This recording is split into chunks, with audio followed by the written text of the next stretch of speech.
تو میرے عزیزو، یہ تو بہت خوش نصیبی ہوتی ہے کہ اللہ رب العزت مال دے اور پھر خرچ کرنے کی توفیق۔ حضور علیہ الصلوۃ والسلام فرمایا کرتے تھے، اس دنیا میں دو قسم کے لوگ ایسے ہیں جنہیں دیکھ کر رش کیا جا سکتا ہے اور تمنا کی جا سکتی ہے اللہ ہمیں بھی ایسا بنا دے۔ دو قسم کے لوگ، فرما ایک وہ جسے اللہ نے قرآن کی دولت دی ہو اور صبح اور شام وہ رات کو قرآن کی تلاوت کرتا ہو، اس کی راتیں قرآن کی تلاوت سے زندہ ہوتی ہوں۔ ایک تو وہ خوش نصیب ہے کہ تمنا کی جا سکتی اللہ مجھے بھی ایسا بنا دے۔ اور فرمایا دوسرا وہ شخص جسے اللہ نے مال دیا ہے اور پھر ادھر اور ادھر دائیں اور بائیں خوب خرچ کرنے والا ہو اللہ کے لیے، فرمایا یہ شخص بھی ایسا ہے، تمنا کی جا سکتی اللہ ہمیں بھی ایسا بنا دیتا۔ تو اس مال کو پاکیزہ اور بہت بڑا آخرت کا سرمایہ بنایا جا سکتا ہے۔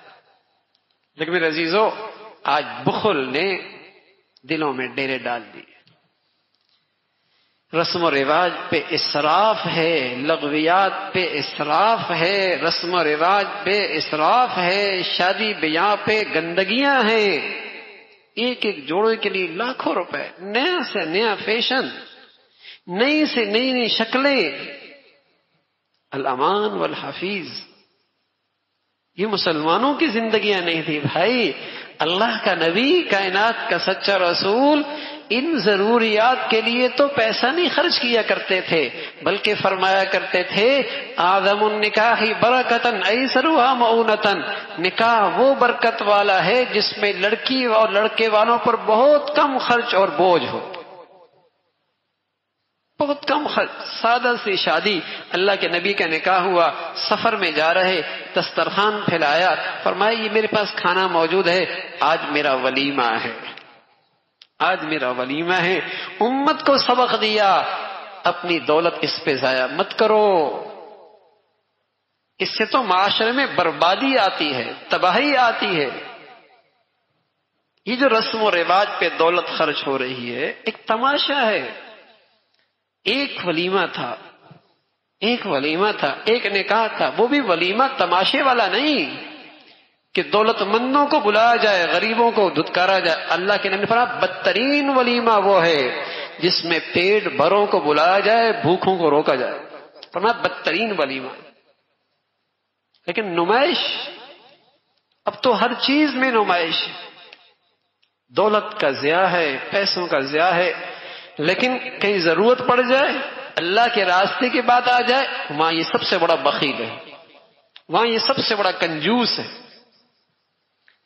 نمائش کری لاکھوں، رسم و رواج پہ لاکھوں، شادی بیاہ پہ لاکھوں کروڑوں، اور اللہ کے راستے پہ بخیل، کسی ضرورت مند کے لیے اس کے پاس گنجائش نہیں۔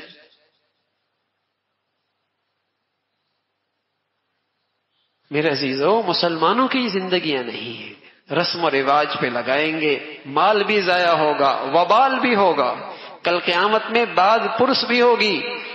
من این انفقتا من این اکتسب وفیما انفقا، کہاں سے کمایا، کہاں خرچ کیا، ایک ایک پائی کی پوچھ ہوگی، خرچ کہاں کیا اسے۔ حضرت عثمان رضی اللہ عنہ ایک واقعہ آتا ہے، ایک فقیر آیا تو اسے یوں محسوس ہوا کہ آپ تنبیہ کر رہے کہ اس چراغ کی جلنے کی ضرورت نہیں، کیوں جل رہا ہے؟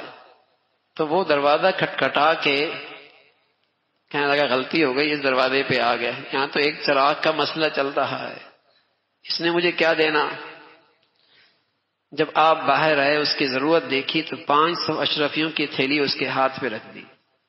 اسے حیرت ہوئی، کہا میں نے تو کچھ اور سنا تھا، میں تو بڑا مایوس ہو گیا تھا۔ فرمایا بھائی جس بارے میں میں تنبیہ کر رہا تھا، مجھے ڈر تھا کہیں اللہ مجھ سے باز پرس نہ کر لے، اور یہ معاملہ یہ کہ اس کا حساب اللہ مجھے عطا فرمائے گے۔ اللہ کے راستے میں وہ سخی ہوا کرتے تھے، اور اپنے معاملات میں اور اپنی ضروریات میں اور اپنی خواہشات میں پھونک پھونک کے استعمال کرتے، اپنی خواہشات میں پھونک پھونک کے استعمال کرتے، اللہ کے لیے سخی ہوا کرتے۔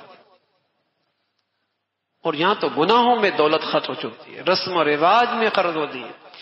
جس نے کسی بد رسم کی بنیاد رکھی، جس نے کسی بد رسم کی بنیاد رکھی، قیامت تک جو اس بد رسم کو کرتے رہیں گے ان سب کا وبال اسے ملے گا جس نے بنیاد رکھی۔ دیکھ لیں ہماری شادیاں کیسی، دیکھ لیں ہم نے کیسے کیسے نئے نئے رسم و رواج کی بنیاد رکھی۔ جس نے بد رسم کی بنیاد رکھی، قیامت تک جو اس کی نقل کرتے رہیں گے سب کا وبال اسے ملے گا۔ تو میرے عزیزو، بدترین بخل ہے اللہ کا حق ادا نہ ہو، مخلوق خدا کا مال سے حق ادا نہ کیا جائے۔ بڑی خوش دلی کے ساتھ، بڑی خوش دلی کے ساتھ اور بڑی اپنی سعادت سمجھ کے اللہ کے راستے میں خرچ کیا، اور خصوصاً میرے عزیزو زکوٰۃ کا فریضہ اس کا بہت اہتمام۔